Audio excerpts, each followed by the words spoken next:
Hi, welcome to the show. Today I have with me three members of the LGBT community and one ally. They are all members of Together Works, and we're going to learn about their individual stories and about Together Works today. So welcome, and I'd like to introduce our guests. We have here Deb Moore. D. Moore, thank you so much. Castiel Lux, Castiel's mother, Mary Ann Lux, and Michael Vincent. Thank you so much for being here today. You're welcome. Well, let's start with Together Works. Let's go back to the beginning. And as I understand, that's been quite a while. When did it start? And what is it? Together Works is the local LGBTQIA community support group. You threw in IA. Yes, Let's talk about that. I stands for intersex. So to use this is a terrible term, but to use it, it's people who were in the past referred to as hermaphrodites or hermaphrodites.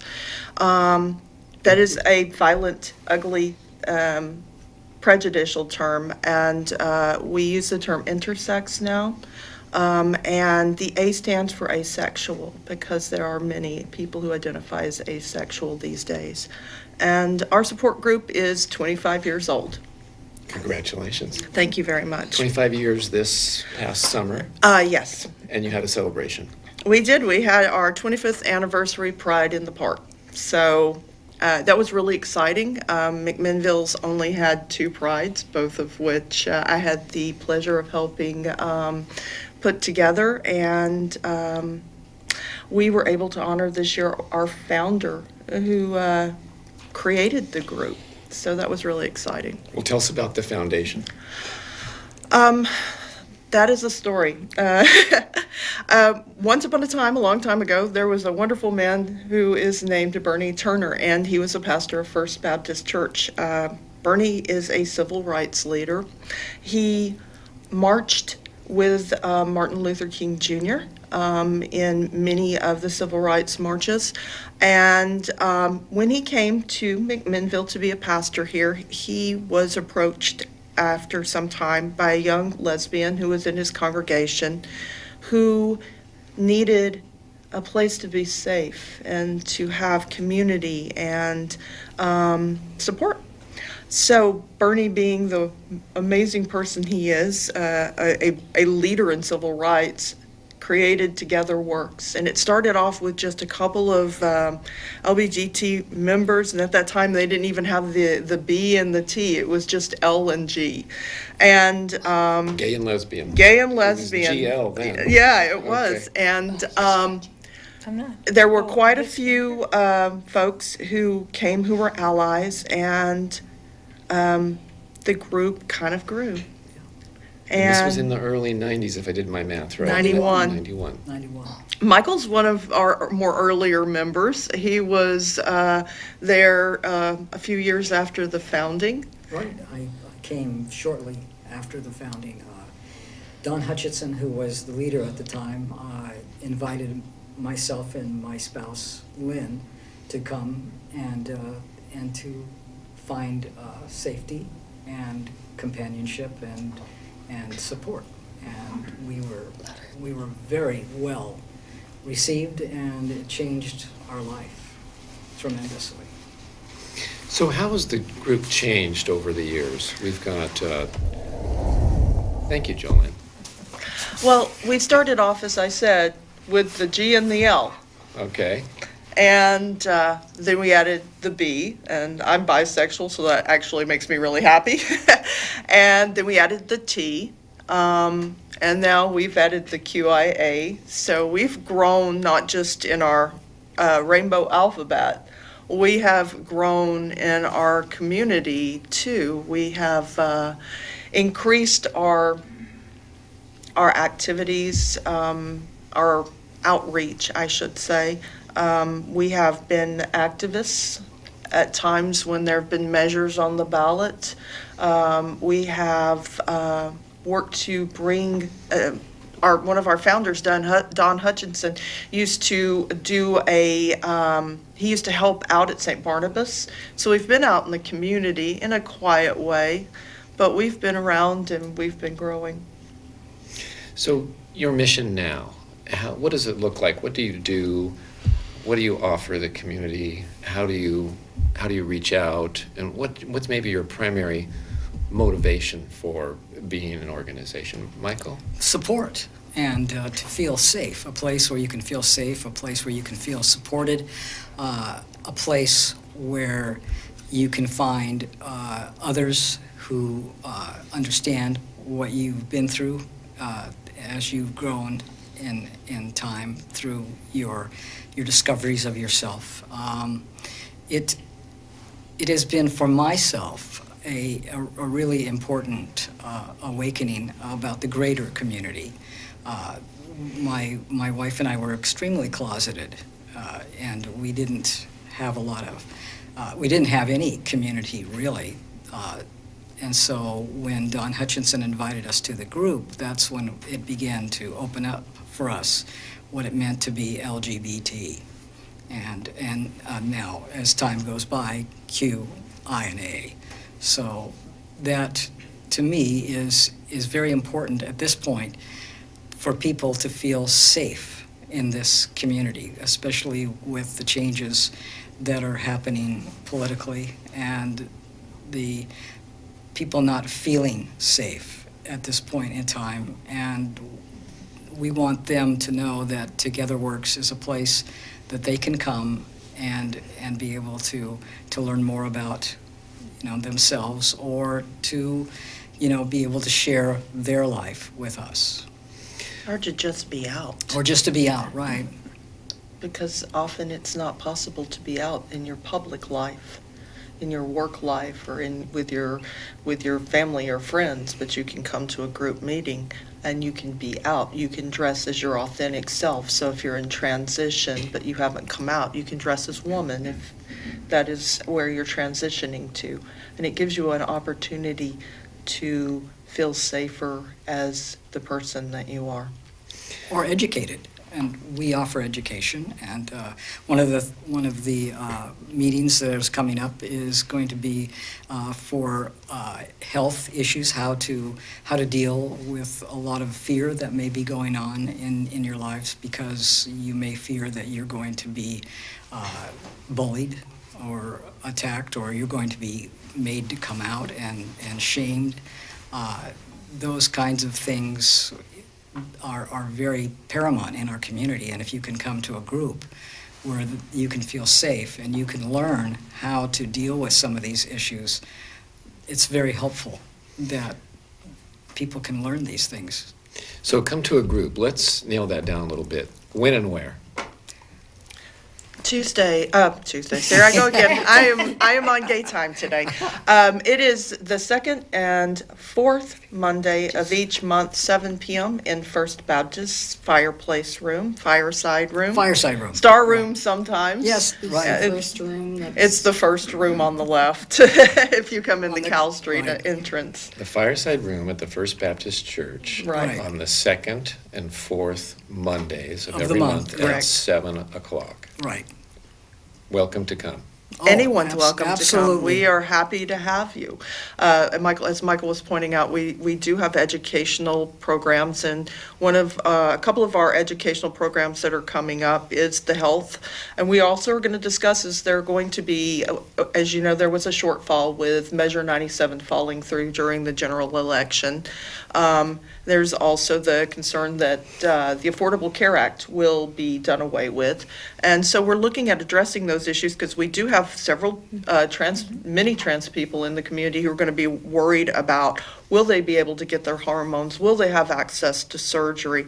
There are also people who are HIV and have AIDS, and they're going to be looking for medication to treat their condition. And then there's HIV prevention medication. Will that be available? So we've invited the head of Yamhill County Health, Tom Evers, to come and speak with us. We're also going to have a gentleman, Andy Blevins, who will come in and speak to us in early January about gender markers and how to expedite those and get those changed now before any kind of law changes take place to prevent that being possible as we move into the new presidential administration. So I'm hearing three things there that take place in your meetings. There's support. When you say health, I'm hearing mental health. I'm hearing that being able to get in a place where you are comfortable presenting who you are. It's not Yeah. just With- mental with- health, though. Okay. It is And physical physical health as health. well, because many trans people do not feel safe going to a doctor. If you had an emergency and you're in transition, are you going to be rejected? Are you going to be treated fairly? Are you going to be respected? Those are questions that come up. But we do have mental health support, and that has actually been one of my primary focuses, is to bring mental health safety to our community. And with that, I personally have made it my mission to go out and learn to be a peer support facilitator, so that when we do have people who come to us who are suicidal, experiencing depression, who have issues with substance abuse because of these things, there will be someone on hand who knows how to help them cope with that and perhaps get them the care that they need. And even if all I can do is provide a referral, if I can go with them to sit in a room so that they have someone there while they're waiting for the doctor or their therapist. So there is a lot of stuff happening. Support, education. Right, and the free clinic in McMinnville that is hosted by the First Baptist Church, they are very LGBT friendly, and they want the community to know that the LGBT folks are welcome to come there and be treated if they needed to be, without fear of being harmed in any mental or physical way. Go ahead. I was going to say that you were talking about our mission a moment ago, and one of the things that we've expanded our mission toward, something that we hadn't done in the 90s or the early 2000s, is we're reaching out to the teen community. And with that, we've expanded our charter and our mission to include LGBTQIA teens between the ages of 12 and 18 who come with their parents or a guardian. And Cass. Cass is our first teen to start coming, and his mother, Mary Ann, was recommended to come to our group by a therapist. Was that not correct? Psychologist, yeah. She was aware of the group, and so she told us about it, and that it would be a good idea to look them up. So what was that like for you? You showed up together at your first meeting, and what happened? Cass, you want to tell us about that? When I first, we got out of the car, I think we were like a minute late maybe. I was actually highly afraid because I was like, I don't know people. Speak louder, honey.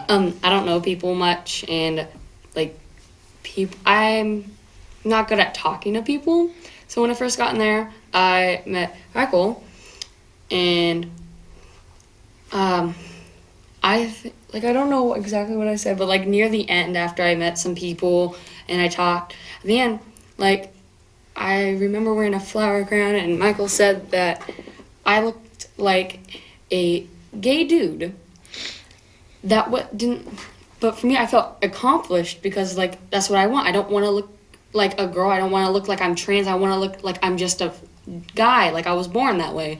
And of course, yeah, I'm gay, so I was also proud of that. And my mom laughed because she was like, oh yeah, you're right. Marion, what was it like for you? Just wondering, how it was going to be for him, and would he make friends?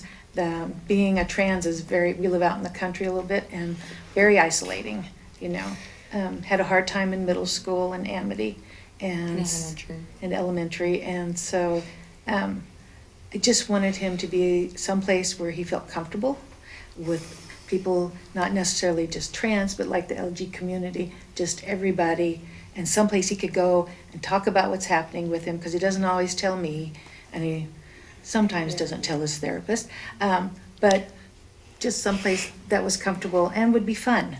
And they do make it fun. Sometimes we have movie nights, and they I usually like have something food. to eat. I'm not sure if that's not why he really goes. I go for friends. Definitely a teenager with a hollow leg. You know, Two so- hollow legs. Jeez. So, yeah, it was good. It was really good. And I was glad when he said we could go back. So, Marianne, perhaps you felt you were going to have community to support you. yeah, it's good because I can talk to Dee or Michael if there's something comes up, and of course the therapist. When he came out, which has been a little over a year ago, he came out to me first and not to his dad. He was really concerned. I was really afraid. He was because- afraid that his dad would say, "I don't love you anymore." But we've always, between his sister and him, I actually thought maybe he was just going to tell me he was gay. Well, I mean, I am. So Yes, you had that glad too. you added the transgender part, and so it was hard for me to understand that.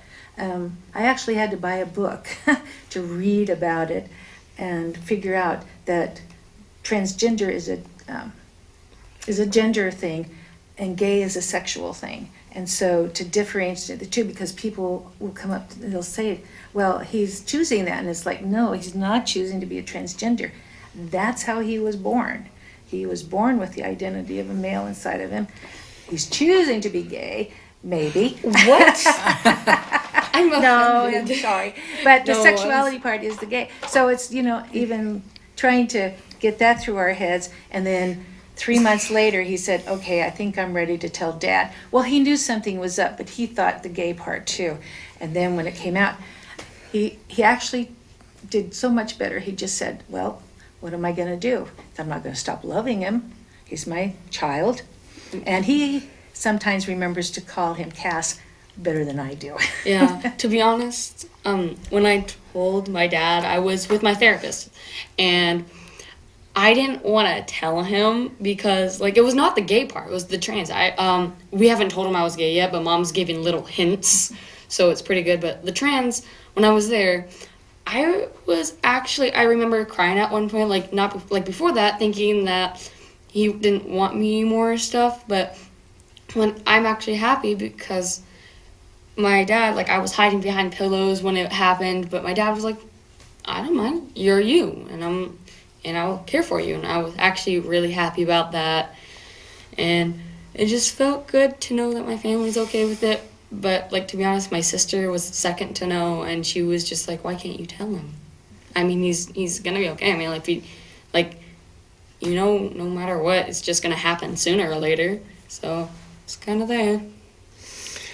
Cass, there's been difficult times. You were hiding behind pillows. You're afraid. And yet, you seemed confident. You seem somewhat at peace. Is that the case most of the time? It seems to be going pretty well for you? I think it's going pretty well. It's just, for me, like, to be honest, every day, like, getting up and going home, like, I'm actually really afraid to do most things outside of my room. I had, like, a couple months where I was totally afraid to even get out of my room and not even to the kitchen. I'm still afraid of that. I don't really, like, people scare me, but I always think, like, I hope that whatever happens will be okay. I have trust in myself that I could be confident that I don't have to be afraid. Like, for me, I just put up that front where I'm confident so people don't, like, tease, I guess, because Bully, maybe. yeah, bully, because the weaker you look or something, for me at least, was the easier option to bully at school, at my old school, and it was the worst. So I always, try to be loud and confident so people don't think I'm weak. Or obnoxious. Rude. But these are compensation measures that Yeah. many Yeah. people adopt to be safe. And when even if you're gay or you're a lesbian, you're bi, having that abrasive front is often a facade that people wear to protect themselves because they've been abused or bullied so much. So that is actually not unusual at all. No, And, it's not. you know, as we were saying, it is an educational process. That's one of the things that we work really hard on, is teaching people in the community. We get people who come to us who've just come out of the closet, who actually don't understand anything about the community. They come to us thinking they're choosing their sexuality, when in fact scientific studies are showing that sexuality is biological. You know, they think that they are, in many cases we find spiritual abuse because of religion, or societal abuse because of their gender, their sexuality. Small communities. Oddly enough, McMinnville is a community that surprises everyone, because we end up with people coming here coming up to us and saying, "You have a queer community in McMinnville? Oh my gosh!" At And the First Baptist Church? yes, at the First Baptist Baptist Church. Church. And to clarify, queer is not a bad word. I've had several people recently ask me about that. Queer is it can be a transitional place that you're in. It can be a state of mind. It can be a reference as in genderqueer. You can be sexually queer, and that is also kind of interchangeable with being pansexual, which is basically indicating that you are sexually attracted to the person as opposed to their gender or their sexual presentation. All right. Would you talk a little bit about transgender? What does that mean, Michael, for people that maybe aren't familiar with? Does that mean you're transitioning physically or mentally, or is it a combination of both for some people? Tell me a little bit more about what that I'd means like to to defer that transgender. to Dee, because she has got a real handle on the transgender. Is more than just transgender. There are so many ways that people are identifying, especially when it comes to how they're addressed, as far as he, him, she, her, or they, Yeah, them. pronouns are very important. The binary.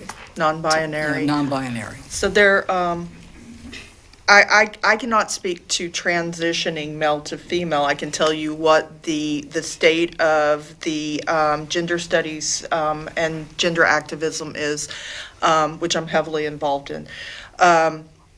Transgender can mean that you are male to female, female to male. It can be non-binary, and being male to female or female to male does not include surgery. It does not necessarily include hormones. You can dress and identify as a male, or you can dress and identify as a female without either. You can be non-binary femme and be a person who does not accept being gendered, male or female, but you present as a female. You can be non-binary male, and that means that you can be physically a woman, still take no hormones, have no surgeries, present masculine. You can be genderqueer, which I identify as, and that is a very fluid thing. It means that physically I'm a female, but I present often as masculine or feminine. It's a rejection of gender stereotypes. So being trans, a lot of us are all in transition in a way, but there's a lot to it. It's a lot more than just having gender correction surgery, which is the preferred term if you do have Gender that. correction surgery. Gender correction surgery. All right. Well, thanks. That is a complicated issue. You just said a mouthful there. I did. People might want to hit rewind a few times to unpack that, but thank you. You're welcome. That was very well said. We have just about 5 minutes left. I'd like to have each of you tell a little bit about your own story in being a trans man. And it was interesting, I was talking to Dee about having you on this show, and I said to Dee, I just don't know any transgender people I can think of right here in McMinnville, and I'd known Michael for years. Yeah, I walked away So- from that thinking, oh, so wow, I that- better not out Michael. That was kind of Cass, when Michael said to you, how you're presenting was exactly how you wanted to be perceived. And I think the same thing might have happened for Michael when he heard that I had said, I don't know any trans people. So perhaps, Michael, you could tell a little bit about how you transitioned, or how that awoke for you, or just what's important to you about your journey. I was assigned female at birth, but from early memory, 3 years old, I knew that I was male, and I would have arguments with my parents about who I was, and that was very difficult for me, and it put me in some very difficult places growing up. I grew up Catholic, and so you had to wear uniforms, and you had to have your hair a certain way, and I was very rebellious about that and had a hard time to the point where my parents finally had to remove me from Catholic school, put me in public school where they put me in the ungraded room because I was so rebellious about this whole business of who I am. It wasn't until later that when we moved to McMinnville, they put me in the regular classroom, and I was able to, by that time I had really gone deeply into myself, and I didn't talk about it to my parents anymore because it wasn't getting me anywhere. So So you continued as female during yes. this time? Well, I continued to be looked at as female, but I did not present that in myself or even think it in myself. I was male, and I knew that, and and then I finally decided that I was going to do something about it, and I went to a psychiatrist and talked with them, and they helped me go through the transition, and this is where I am today, and this was 20 years ago. So this is me. Very good. All This right. is who I've always been. Dee, do you have anything you'd like to share about your journey? Very briefly, as I said, I'm a bisexual woman. I came out of the closet when I was around 18 to my parents and crawled right back in as fast as I could go because I was told that it was a phase and the world hated that. And my mother was also very religious and rejected that as well. My father was gay. I had a gay Marine for a father, and actually that was part of my mom's problem with the whole LGBTQ community. So I would say to everyone out there, please come together works. We will accept you no matter how you identify, and learn a little bit and share some time with us and get to know us. Just as a closing, would you just shine a little light on Marianne and how exceptional she has been in this process? Can I do that? Sure. No. Yeah, I should. Yes, really. Go ahead. No, I'm just going to say she's the group mom. We love her. You're also the group mom. Oh, Yes. thank you, dear. Okay, but my mom, I think she's actually really amazing because she's religious, but yet she's accepted someone who's likes guys and refers to as a guy, and trans. That's a lot of things. Plus, she has to take care of 2 kids, teenagers, and she helps however she can. She's super nice sometimes. I knew that would come in there. It's very important what she's done for him. 41% of all trans people attempt or commit suicide, mostly because they are homeless or rejected by their family or rejected by society. What she has done for him is she has given him the support he needs. She's given him the love he needs. She's given him the acceptance that he needs. She's given him the community he needs. And she is exceptional in that. All right. Well, that's all the time we have. Okay. Thank you. Thank Marianne, you. Deb, Thank you. Cass, Marianne, Michael, thanks for being here today. Thank you for having us.